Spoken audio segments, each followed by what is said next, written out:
আজ আপনাদের সঙ্গে শেয়ার করছি আমার ৬ মাসের বেশি বয়সী শিশুর জন্য কিভাবে একটি সহজ ও পুষ্টিকর খাবার তৈরি করেছি। প্রথমে একটি পাত্রে অল্প পরিমাণ পানি নিয়ে তাতে সামান্য ওটস এবং একটি খেজুর দিয়ে ভালোভাবে সেদ্ধ করেছি। সবকিছু নরম হয়ে গেলে চুলা থেকে নামিয়ে ঠান্ডা হতে দিয়েছি।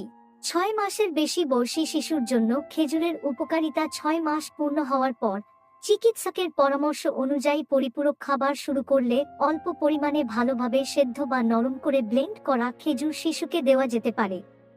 খেজুরের কিছু উপকারিতা হল প্রাকৃতিক শক্তির ভালো উৎস, যা শিশুকে সারাদিন সক্রিয় থাকতে সাহায্য করে। এতে থাকা খাদ্যাঁশ, ফাইবার হজমে সহায়তা করে এবং কোষ্ঠকাঠিন্যের ঝুঁকি কমাতে সাহায্য করতে পারে। খেজুরে পটাশিয়াম, ম্যাগনেসিয়াম ও অন্যান্য খনিজ উপাদান থাকে, যা শিশুর স্বাভাবিক বৃদ্ধি ও শরীরের বিভিন্ন কাজের জন্য গুরুত্বপূর্ণ।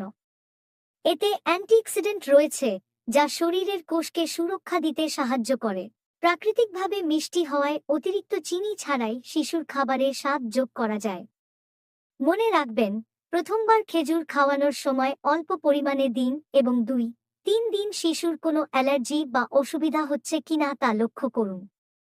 সবসময় বিচি সম্পূর্ণভাবে ফেলে দিয়ে খেজুর ভালোভাবে সেদ্ধ বা পেস্ট করে দিন, যাতে শিশুর গলায় আটকে যাওয়ার ঝুঁকি না থাকে। এরপর মিশ্রণটি ব্লেন্ডারে ভালোভাবে মিহি করে শিশুকে খেতে দিয়েছি।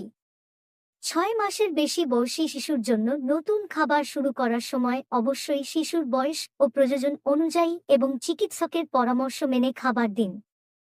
আপনারা যদি এ ধরনের আরও ভিডিও দেখতে চান, তাহলে অবশ্যই পোস্টটিতে লাইক, কমেন্ট এবং শেয়ার করবেন।